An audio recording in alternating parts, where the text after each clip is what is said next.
Hey there, it's Suzi here. Before we get into today's episode, I have some great news. Now, you know Michelle and I both belong to mastermind groups, and we have done for many years. We love masterminds. And now you can get a once-a-year opportunity to be part of the mastermind experience. This is a 30-day program where you get to mastermind with me, Michelle, and a small group of women business owners, creating your strategic plan for the next 12 months, getting one-on-one feedback on your plans and ideas, and getting all the marketing support you need to make more sales and create marketing that works without the hard slog.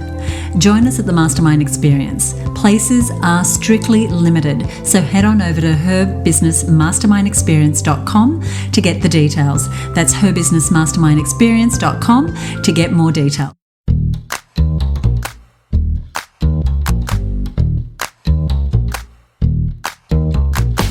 Hi, you're listening to the Content Sales Podcast, the show all about how to create content to attract, convert, and keep your ideal clients. Welcome to episode 236. I'm Suzi Dafnis, and here with me is my co-host, Michelle Falzon. Hey, Michelle, how are you?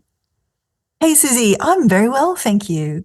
And it is so good to be here discussing a topic that is near and dear to my heart and something I know that we both have a lot of expertise with. But, we haven't really done much of a deep dive into this topic very much on the show. No, and that's why we're doing it right now. And the topic, if you haven't already figured out, is quizzes. Now, this is a really powerful type of content marketing that you can use at various points in your marketing funnel, whether that's at the very top of your funnel, when you're acquiring new leads, or in the middle of your funnel, when you want to help people get more informed so that they're ready to buy from you. So, for example, you might offer a quiz that helps people figure out which of your podcast episodes are the best ones for them to listen to based on what they need right now, or which of your blog posts or which free training of yours is ideal for them as a next step. You can even offer a quiz at the bottom of your funnel where you might offer people a diagnostic or an assessment to figure out exactly which of your products and services is the right one for them to purchase. And even after someone buys from you, and this is something we do, to help them use what's available to them. So, for example, you might offer a quiz to new members in your membership that diagnoses what they need to learn first and then prescribes which of the items in your training libraries are best to dive into right away. So many applications. Yeah, there are lots and lots of uses for a quiz or an assessment, and we wanted to kind of narrow it down for today's show. We might dig into this some more as we go along, but the type of quiz or assessment we're really talking about today is mostly the type that helps you to either get a new lead or turn that lead into a new customer. So either as, a lead magnet right at the very front of your funnel that you might be advertising on social to say, hey, come take my quiz. Or once somebody's kind of in your world, you can email market to them or retarget them or reach out to them in some other way to say, hey, take my quiz, so that they haven't yet turned into a customer. They've opted in for something in the past and you're looking for a way to kind of get them activated, get them moving through a process where they turn into a customer. And as our friend, our colleague, and the all-round world-class quiz expert, Ryan Levesque, says, these are really what he calls marketing quizzes. They're not deep dive scientific diagnostics like some of the diagnostics that you might pay a lot of money for. So in those cases where you're paying a lot, it's a scientific diagnostic, the quiz or the assessment is the actual product being sold. Like, for example, a Myers-Briggs or a Strengths Finder assessment. And we're not talking about that. You don't have to go to great lengths to create a scientifically robust 50-question, deep kind of scientific assessment. And while we're talking about what these quizzes are not, the ones that we're not covering today, they're also not those gimmicky novelty quizzes you sometimes might see online, such as, what type of Disney princess are you, right? We're not going to the other end of the spectrum either. Instead, the quizzes we're talking about today are specifically designed to move someone closer to buying a very specific offer from you. And they sure are. And as you said, they are marketing quizzes, and when done well, they can be so effective. And in today's episode, we'll give you some of our top tips for thinking about and creating your marketing quiz. We'll also give you a few tools that you can use to create your quiz. And one of the first things you want to do if you're thinking about creating a quiz is to get crystal clear on the purpose of your quiz. As always, we're being very strategic in the content that we're providing here in this episode. But the thing with quizzes is they can induce a lot of curiosity and interest. They can be great as a first touch point with a prospective new customer, and you'll see why. So, for instance, say someone sees the quiz advertised on Facebook or in an email or a YouTube video, they click to take the quiz, and then typically you would ask for the name and email before delivering the quiz results. Yeah, and the beauty of this process is that not only can you very often get more people opting in for a quiz than other types of lead magnets, it's a very effective way to get somebody onto your email list. You also learn a lot more about each of those people that are opting in because you know how they've answered each of your quiz questions. That means you can better segment those leads and provide more personalized follow-up based on what they've told you. This is really powerful. It also means that those people have had a deeper level of engagement with you at their first or one of their earliest points of contact. For example, let's say you've put a lead magnet out there like a free PDF, and we love free PDFs, nothing against them. But it might take someone 15 to 20 seconds to see that ad, interact with the ad, click on it, go to your landing page and enter their email address. So you've occupied a very small amount of their mind share, and then they're onto their busy day, and then they might even forget that they've opted in for that. And later when you're emailing them, they think, who is this person emailing me, right? Contrast that with a quiz where somebody is likely to interact with your quiz for a couple of minutes, and they're also more likely to dig into the quiz results in a deeper way because they're really curious and interested in what type of result did I get? What type of lead generation strategy is right for me, or whatever it is. So you're generally, excuse me, frog in my throat. So you're generally occupying more of their attention and their interest right out of the gate. And what that means is that your follow-up can often be very effective.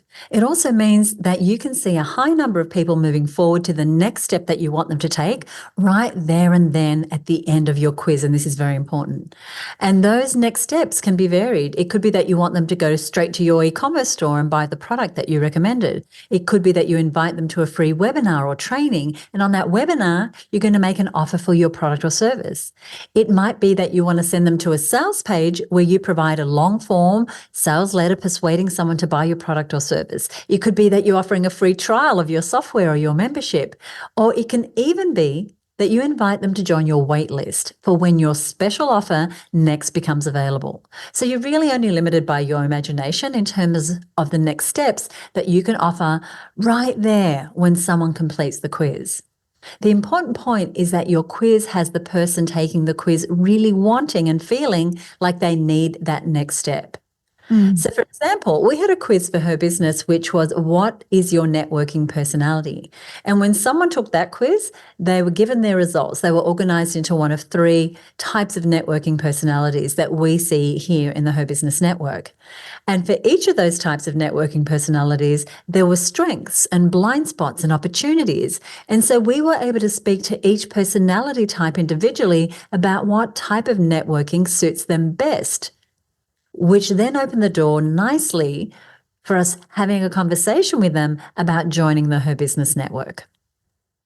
Yeah, I couldn't agree with you more about that being the most important first step when thinking about creating a quiz, and that is getting clear on the specific outcome of the quiz. And ultimately, that outcome is, what are you selling? Or what is the ultimate desired activity somebody is doing at the end of your quiz that you're getting them to do right away as soon as they've achieved the details, which networking personality are you? Once they've got their results, what's that very clear next step? Then the second step in creating your quiz, once you're clear on what that outcome is getting really clear about who you are speaking to. Now, this is no surprise, right? What are you selling and who are you speaking to? Who do you want to take your quiz? So, for example, if you had a quiz where your desired outcome was that people signed up for your beginner's crochet course at the end of your quiz, or in the example Suzi just gave us, where she can put people into a conversation to consider joining the Her Business Network. But let's say you've got this beginner's crochet course and that's what you want them to take up at the end of your quiz. Then you obviously want crochet beginners to be attracted to your quiz. Now, it sounds kind of obvious, but I often see quiz ideas that are just attracting the wrong people from the start. That makes it really hard for the thing you're offering at the end to feel like the natural next step. Another example, let's say you wanted to provide your leadership consulting at the end of your quiz, or at least to invite somebody onto a call to talk to you about what their next steps might be with leadership. And your ideal client is, say, an HR manager in the banking or the finance industries, then you really need to be clear about what they might be interested in and make sure that the quiz is helping them learn a bit more about that. And if you're at the point in your business where you're not sure about who your ideal client is, our recommendation is that you do that work before you go to the time and expense of creating a quiz. And we have several resources in our earlier episodes about your ideal client. And we also have some episodes about finding your niche. And we'll put links to those episodes in today's show notes. I'll give you the details of where you'll find the show notes a little later, but that's going to allow you to do that pre-work first. Once you know what you plan to offer at the end of your quiz, who your quiz is for, then the next step, which is step 3 in this process, is to think about what the topic of your quiz might be. Now, this can be really fun. Now, remember what Michelle said about the topic needing to not only be relevant to something that your ideal customer is going to feel curious about, but also a topic that will be relevant to the next step that you want people to take.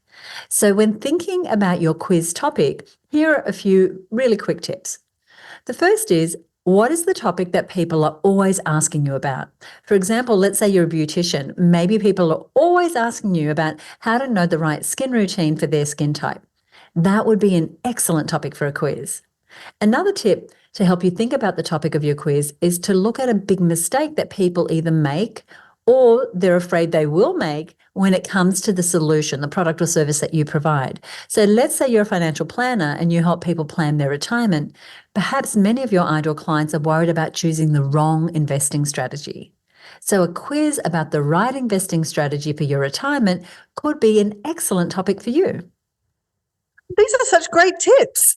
A couple of We're so clever. Oh, we're so clever. You're so clever. And I think, if you've got a business that's relevant to any of those examples Suzi just gave you, just lift those ideas and put them into your quiz. They were great.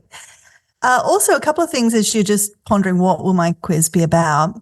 Maybe there's a myth that you can bust, like maybe it's with the skincare thing, right? Maybe there's some myth around, cleansing that you can bust and say, actually, there's really 4 approaches to cleansing and it's got to be dependent on your skin type. Find out which of the 4 skin type cleansing methods are right for you. So, maybe the myth is that all skin types can use any cleanser or something like that. Also, you want to think about what's going on in the media right now. There might be some really hot topics in your industry right now where you can just ride on the coattails of those media stories. Also, when you're talking to people just in your day-to-day sales and marketing, what are people saying wow about? You might have a concept or an idea that when you share it with them, they go, wow, that is amazing. I didn't realize that. Have a think back over what gets people excited when you do a webinar and the comments go off in the chat, or what is something you might post about in your socials that always gets guaranteed responses from people. That may be a clue as to where your topic is, the thing that's going to be really interesting to people. The other tip is it's important that the topic, the way you explain the topic, is in their language. So what do we mean by that? We can get very jargonistic when we're an expert, so try and avoid jargon, anything that's too obscure or clever. Whenever we try and be too clever with our marketing, it often leads to it just being confusing.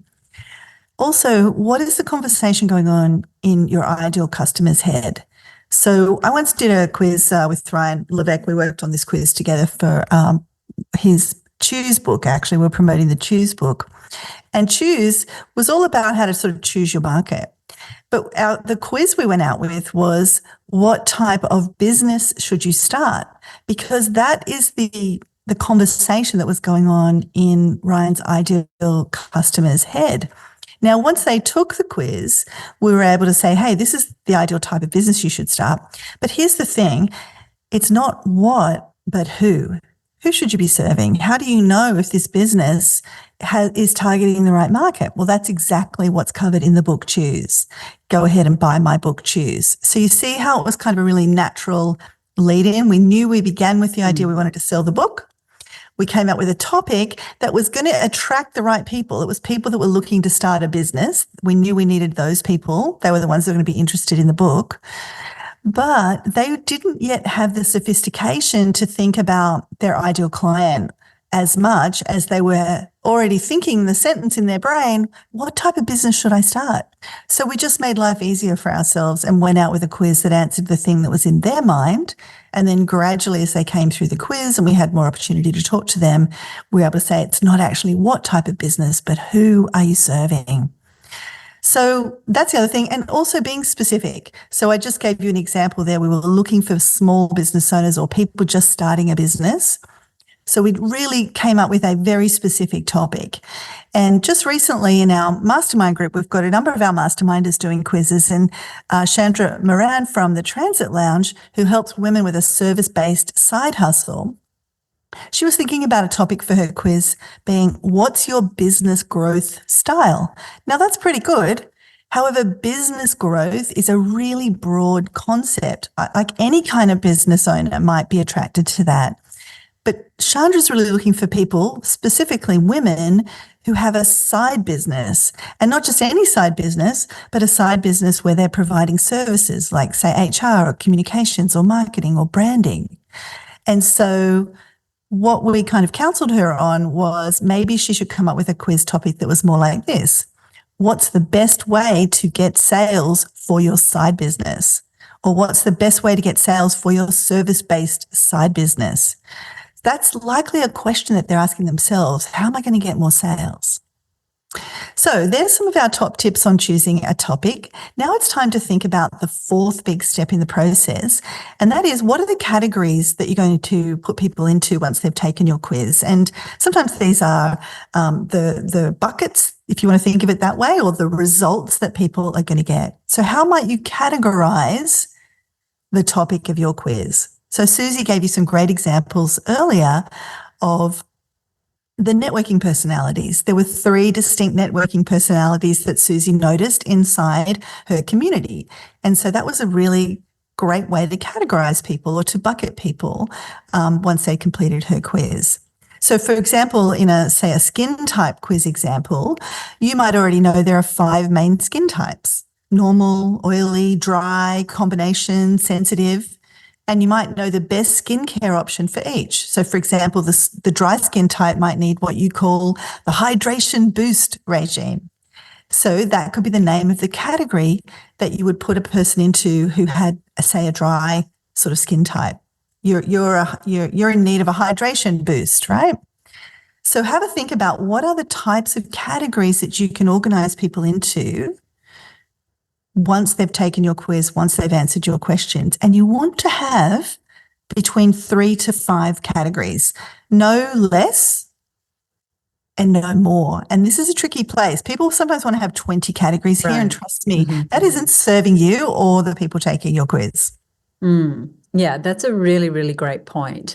And I'll come back to this, just in what I'm about to say, is that you really want to sort of stick to this methodology. This is proven methodology that has created millions of leads for people. So you want to kind of try it out in this way. And so, as Michelle said, 3 to 5 buckets. So how do you decide those categories? Maybe you have some existing categories, like the skincare example that Michelle mentioned, or maybe you have a framework or a model. So for example, with our networking personality quiz, we had a scale that had 3 points on it. So isolation was at one end. This is the networker who doesn't really network. They're kind of trying to figure it out on their own. Another point on our scale was transaction, and this was the networker who was always trying to do a deal but didn't build relationships. And the third point at the center of our scale was what we call connected. This was the category that best described the typical woman inside the Her Business Network that is there to build relationships and do business with women long term. And so we use those 3 categories in our quiz as the 3 categories that you got bucketed into, categorized into at the end of the quiz. We knew that people might be somewhere along that scale, but likely leaning towards one of those categories.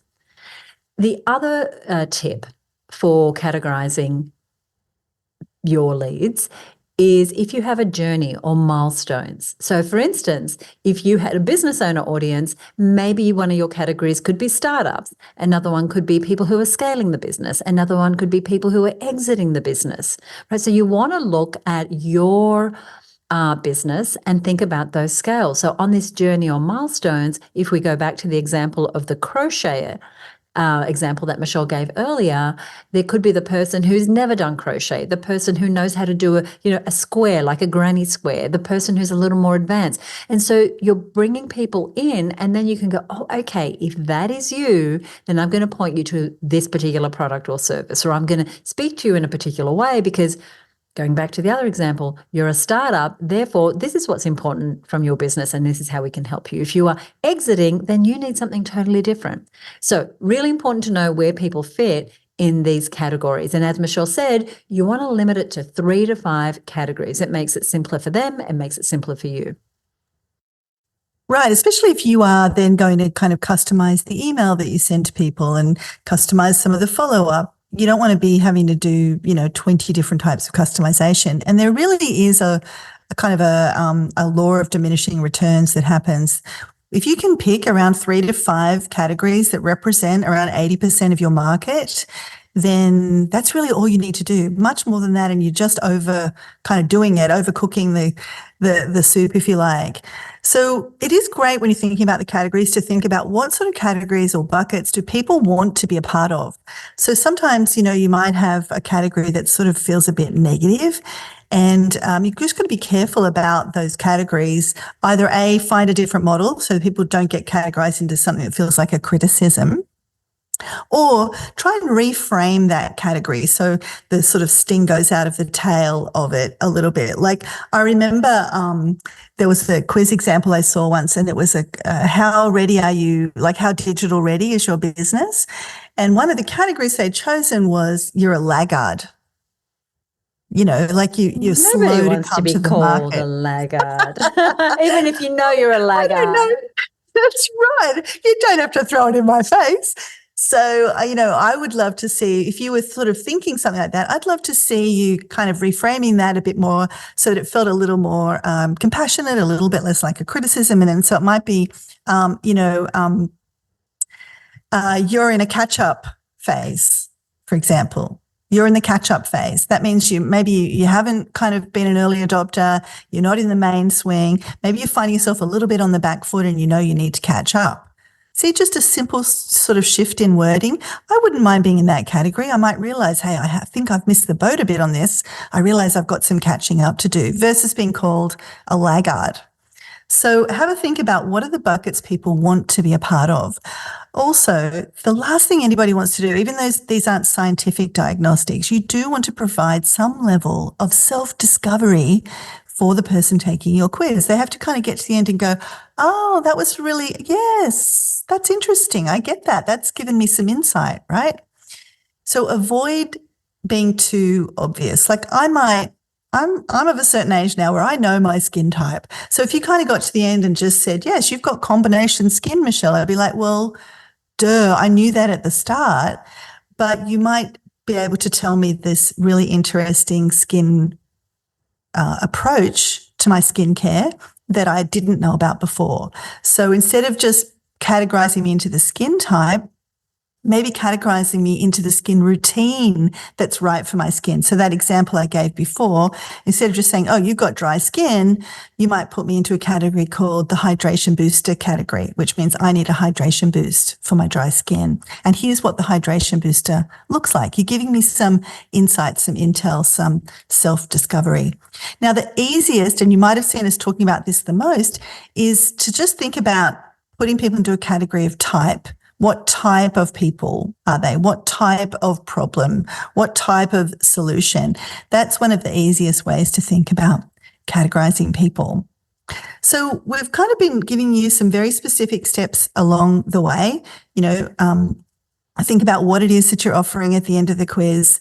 Think about who it is that you're serving. Think about your topic. Think about how you're going to categorize people. Now we want to talk about the fifth big step in the process, which is your quiz questions. What are you going to ask people to be able to tell which of these categories they belong to? Now, you can probably see why it's important to do those categories or create those buckets first, because it's kind of impossible to write your quiz questions until you know the categories you're putting people into. Once you know those categories, writing those quiz questions with those buckets in mind actually becomes a whole lot easier. What do you need to ask people to know which category they will go into? So your job here, as you're thinking about the types of questions, is to diagnose people, understand a bit about them so you can really see which of the categories they belong to, so you can then prescribe something that's the next step. Now, even if every single person is going to be prescribed the same next step, like for everybody that went through Suzi's quiz, she was offering her business network membership because she knew it could help any of those women. But what she was able to do was tailor the message for each of those categories so that her business network felt like the natural next step. So we're asking these questions so we can diagnose where someone's at, put them into one of the categories or buckets, and then prescribe. Now, getting back to Ryan and his great framework, Ryan Levesque, he recommends 5 to 12 questions. No more and no less. Don't make it a 50-question quiz because that's going to have people kind of get bored and leave your quiz. And don't make it a 2-question quiz because it's really hard to feel like you were diagnosed when somebody just asks you 2 questions. If you go to the doctor and you walk in and you say, oh, I've got this funny pain in my tummy, and they say, oh, where is it? And you say, oh, just here in the middle. And they go, well, here's my diagnosis. You'd think, well, hang on a minute. Don't we need to ask a few more questions? So that balance is that 5 to 12 questions. And I really want you to hear that number of questions because this is not an in-depth survey. We're not talking about doing an in-depth survey. We're actually talking about a marketing quiz. And Ryan Levesque, who we mentioned a couple of times already, he has worked with people to do quizzes across hundreds, if not thousands of industries many, many times. So when you find an expert, when you find a mentor who's doing this, my recommendation and what I do all the time is like, just do as they say, right? Don't try and mess with the system. And so when we followed Ryan's framework, we had a really easy first question, which just made it a no-brainer for people to get started. And that's the main thing. You want people to just start the quiz, right? Then they become invested. And you want it to be really easy because once someone answers that first question, they're going to be far more likely to answer the second question and the third question, etc. The biggest bounce rate, and the bounce rate is the number of people who bounce right out of your quiz, happens right on that first question. So you don't want to be bamboozling people. So we had a very simple first question, which was, which of the following best describes you? And we had 2 options. I have an existing business or I'm starting a new business. So super simple. I don't have to think too hard to come up with that answer. I know which one relates to me right now. The question divides the audience into 2, really super simple. And then we had 8 more questions. And they were things like, remember, this is a networking quiz. So one question might be when I have a new product or service to promote, and then we gave them 3 or 4 options under that. We asked another one, which was when it comes to getting referrals, and then we had 3 options under that. One was, people refer me in my business without me asking. The second was, I have people who refer me if I refer them. And the third was, I typically don't ask for or get referrals. So as you can see, there's no obscurity in the options that people get to choose. It's multiple choice. So I'm not asking them to do any hard work. They're just clicking a button. And so we just had those 3 options. Another question was, again, remember, we've already decided how we're going to bucket people. This question was about promotion. And what we asked was, when I have a new product or service to promote, do you, 1, advertise to find clients for your product and service. 2, you have an existing network, an email list or a market to promote your offer to. Or 3, do you get stuck because you don't have anyone to help you spread the word? So again, everyone we figured would fit into these categories that we had already predetermined. And Suzi, you did something really great in that quiz. Even on that last question, you were giving us an example where you gave the answer options and you put like a keyword relating to each answer option at the front in capitals. So, for example, the first answer option was, I advertise to find clients for my product or service. In response to the question, when I have a new product or service to promote, I advertise to find clients for my product or service. But what Suzi did was she put the word advertise in caps at the front of that sentence. And then she put the word existing market in front of the next answer option and stuck in front of the next answer option. So it was just really easy for people to see at a glance, without even having to read the full sentence, when I have a new product or service to promote, I advertise, go to my existing market, or I'm stuck, right? And then they can read on. And you want to just think about how can I make this as easy as possible? And Suzi, I think that your quiz is so great. It's a great example of everything we're talking about today. Maybe we should be giving them a link to see it. Yeah, why don't we put a link in our show notes and you can go through the quiz. As I said, it's like 8 or 9 questions in total. You will get, categorized into one of the 3 categories. But you'll get to see the exact way that the questions were formed, how we were categorizing people, and you'll get into a category. So you'll see the whole process because, as we said, it's not just coming up with a topic, knowing who it's for, doing the questions, and we've got some other tips for you. It's really seeing how does this become a lead generation activity that actually has a specific conversion activity associated with it. Now, you might be a member of her business already. You might be interested in her business. And so this will show you what it is that we do. But even if you're not interested, if it's not the right thing for you right now, it'll show you that whole quiz process from doing the quiz to getting the results to getting the follow-up email. And that might be really helpful for you. Yeah, because, we're chatting away about it now, but I always love to see real life examples. So that's awesome. We'll definitely make sure that goes in the show notes for you today as you're listening. And the big thing with these questions is you do want to give specific answer options because you want people to just be able to tick a box, right? You don't want to have them to actually have to fill in answers. It's not a survey. And you want to think of it as a conversation. What might be the sorts of questions, that you would have with a person in real life if you were talking to them one-to-one to help them find out what type of networking personality they have? That makes it a whole lot easier for you to think about your quiz questions because that's all it is. It's a conversation that's just happens to be happening, in a digital format. So think of it as a conversation. Think about how you're going to give the answer options in a way that is going to help you figure out which bucket somebody belongs to. So the very easiest way to do this, let's say you've got 8 questions like Suzi had in her quiz.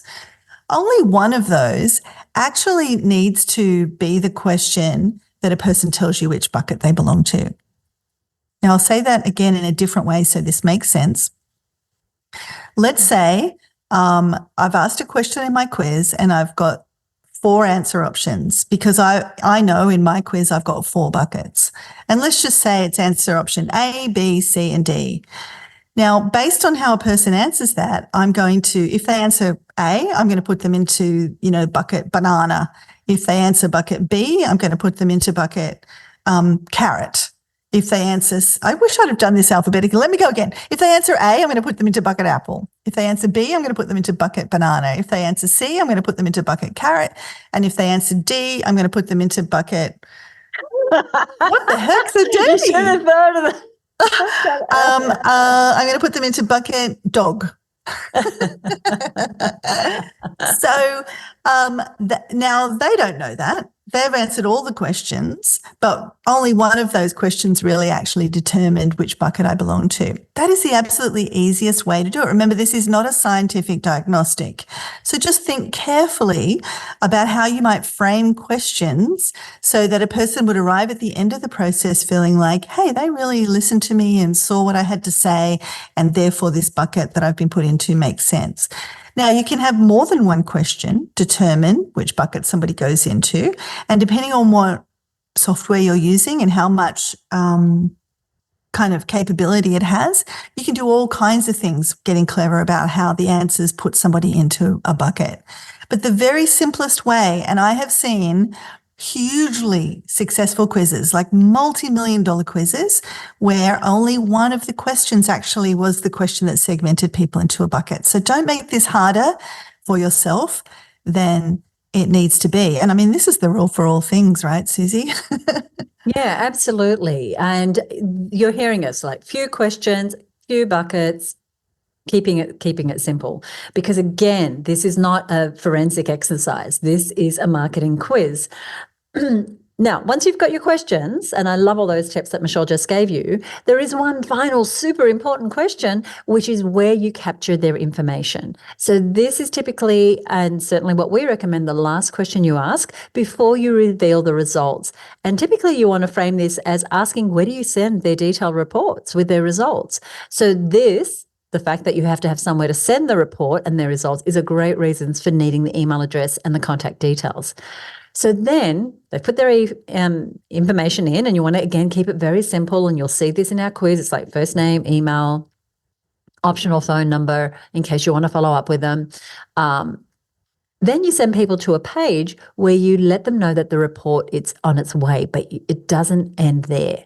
You want to move people straight away. So I know what people will be tempted to do is give them the report right there on the page. But remember, we have put people into a sales process here. So you want to send them to a page where you let them know the report is on its way, but you don't finish there. You move them forward. So you offer the next step. So for our quiz, that offer was to join the Her Business Network waitlist or to join the free Her Business Community Facebook. Right, depending what time of year it was, what promotions we had on, the outcome page might be slightly different, whether we were taking new members to the network or we weren't. And so how we did that was that on the page that they saw when they filled out their quiz, there was a video that let them know in the headline their results. It let them know which category they were in. And it let them know that we were sending their report and they could expect it in just a few minutes in their inbox. But in the meantime, that we wanted to give them access to something that kept them moving forward with us. And at that point in the video and right there on the page, we explained how we could continue to support them to network with the right people, to create profitable networks, to have the right connections that help them grow by joining us inside the Her Business Network. So you don't want to wait for them to go get the results and then try and move them forward later in your email. You kind of missed that opportunity where you had their attention. So you want to strike while the iron is hot, as the saying goes. Yeah, and you really want to think about how you will pivot from the results that you're giving, which networking personality are you?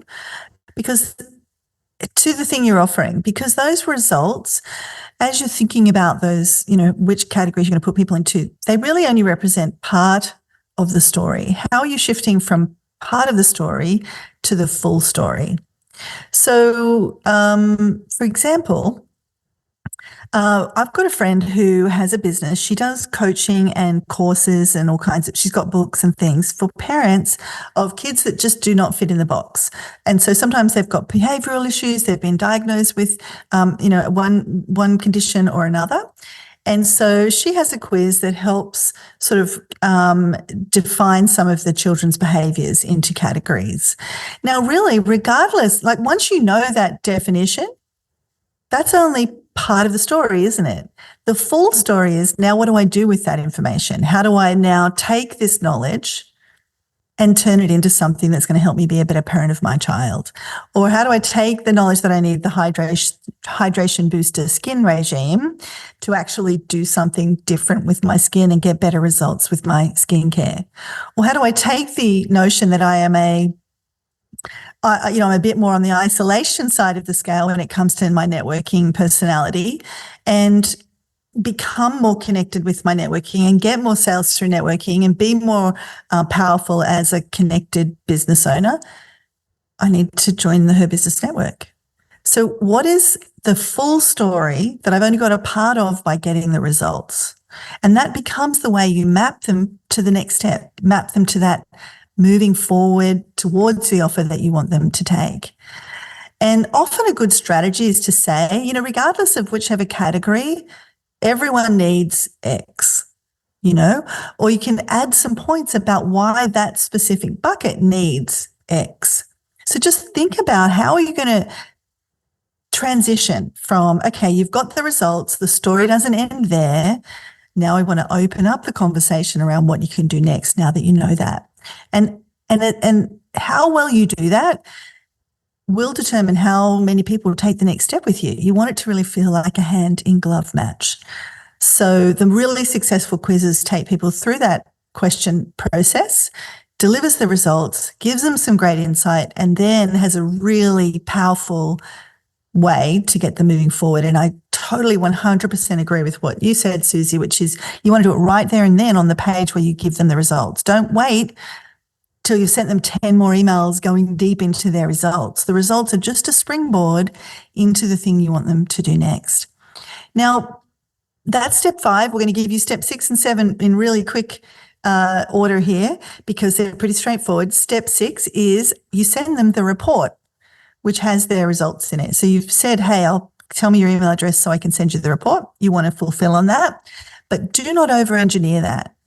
You do just want to create a very simple explanation. It can just be a 2 or 3 page report, and it can be more or less taking what you've just said in the video or in the text on the page that they've just arrived on and putting it into a report type of format. Do not over-engineer this. And in that report, you want to include a link to the next step that you want them to take there as well. Because some people will take the next step right then and there on the page where they've completed the quiz. Others might need a little bit more time. They might want to go and read the report. So you want to keep offering the next step to those people. And that leads us to step 7, which is your follow-up email sequence. They've given you their email address. You've sent them the report. Don't let it end there. If they haven't immediately gone on to the next step, now you want to have a customized email sequence, letting that person know, hey, that next step's still available, or, giving them a series of emails that have them feel like they know you and they like you and they trust you. And yeah, I do actually want to join the Her Business Network, or I do want to go to that free training, or I do want to take up that free call or buy that book. So do send a follow-up email sequence, and you can customize it for each of the buckets if you want. Again, don't go overboard with this. You might just in the first or second email have a little statement right at the start. Hey, because I know you really need that hydration booster regime, I've given you 3 tips here for hydration boosting. Now, regardless of that, everybody with every skin type needs to have blah, blah, blah, blah. That's exactly what I'm sharing in my upcoming, healthy skin workshop. Click here to join. So good. Thank you, Michelle. We just want to remember that the purpose of the quiz is to generate leads and get sales for you. And that is why Michelle's saying, don't over-engineer it. Don't wait to, send them 10 emails before you ask them for the sale. You want to use that opportunity right when they've done the quiz. You want to send them the report, and in that you want to promote the next step, and then you want to have that follow-up sequence. And just keep the main thing, as Stephen Covey says. The main thing is to turn it into sales. So on the tech side of things, because you might have questions, there are a range of tools that you can use to create a quiz. And we're going to put a link to some of those tools in today's show notes, which I'll tell you about in just a few minutes. We're also going to include links to some real life quizzes. Like Michelle, I love seeing a quiz in action and following through the process, looking at how it is that they're doing it. And of course, we'll give you the link to our quiz in the show notes as well. And so you might want to check that out. Also, I want to say, if you ever get the opportunity to study quizzes with Ryan Levesque, I highly recommend that you do that too. He does his quiz boot camp every now and then, not as often as he used to, but he really is the master. So we'll put a link to anything that might be relevant to that as well. So that's all in today's show notes. So stay tuned for that special link. But first, we have prepared a special download for you to go with this episode. Michelle, do you want to tell us a little bit about that? Absolutely. So we have actually put together these 7 steps that we've been talking about into a nice checklist for you with a few of the key tips that we've shared today so that you've got a really handy download from today's session. And you can more or less like print it out or put it on your screen and just kind of work off that. Okay, step 1, I've got to think about what is it that I'm offering, right? And I love a checklist because you can listen to an episode like today and go, yep, great. And then when you're on your own sitting at your desk, go, oh, what was I supposed to do first? Well, what comes next, right? It can be a bit jumbled in our heads. So we're just going to give you this process, the steps that we've outlined today, in a nice, easy to use checklist with a couple of the key tips. Thank you. And I'll give you the details of where you can download that in just a moment. You definitely want to grab that and use it alongside your quiz creation. The other thing I want to say is if you're a member of the Her Business Network and you are creating a quiz, you do want to share that inside of our members group so that you can get some support and feedback. And if you've got a quiz and you haven't quite launched it and these tips are helpful, then be sure to go ahead and implement here what you're learning here before you roll it out. So we love sharing tips like those in this episode with as many business owners as possible. So I'm going to ask you a favor right now from me and Michelle, and that is to leave us a rating or a review on Apple Podcasts. We have over 100 5-star reviews. So thank you so much for listening to today's episode. If you enjoyed this episode or any episode of the show, we would love it if you would leave us a rating or review. Now, one of the things that we love to do when we get a review is to give that person a shout out because we're all about supporting women business owners. And so today we want to give a shout out to Siona Roberts from the Hooked on Crochet Club. Now, she helps women crocheters improve their crochet skills with her online membership, which is called the Hooked on Crochet Club. We were using her as an example earlier in this episode. And she was referring to one of our previous episodes, which was on overcoming perfectionism. And she said, I love this Content Sells episode on overcoming perfectionism. As someone who's spent more than 2 decades in quality, so she's in quality and assurance, she said, I have said for years that if you think something is perfect, then you've given up. Everything can be improved upon, so you may as well just put it out there as it is because there will always be something you can do to make it better, and you can do that later. It's one reason why I also love crochet so much. It's so much easier to hide and amend the mistakes than any other craft. So thank you, Siona, for that review. Siona's also happens to be a member of our Marketing Success Mastermind program, and do check her out if you are a beginner crocheter. Is that a word, crocheter? Then you definitely want to check her out. We'll put a link to her details in our show notes, which you will find along with a download that we've prepared with a checklist. You'll find that at herbusiness.com/make a quiz, herbusiness.com/make a quiz. That is today's episode, but we have got an amazing next episode coming up with one of my favorite people on the planet. Do you want to tell us, Michelle, what that's about? We are going to be talking about how and when to hire a copywriter. Now, if copywriting is the bane of your existence, you put off writing those emails, you put off writing your quiz, you put off, updating your sales page, whatever it is, then you definitely want to tune into this episode. Or maybe you are pretty good at copywriting, but you're overworked and you're like, how do I give this to somebody else that still understands my voice? What do I pay a copywriter? And maybe you've started to realize there are different types of copywriters. We are going to be talking about all of that and more.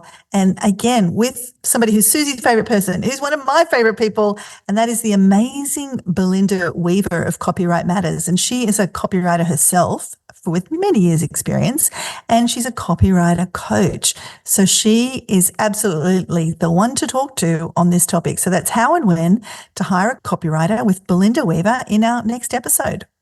So that's coming up in the next episode of the Content Sells podcast. If you don't already subscribe, you want to hit that subscribe button wherever you are right now so that you get that episode right when it's released. Michelle, anything you want to say before we go today? I really like the show notes link for today's show, Suzi, herbusiness.com/make a quiz. And I'm going to say, go ahead, make a quiz. Thank you. Thank you so much for listening. We'll see you next time right here on the Content Sells podcast. Bye for now.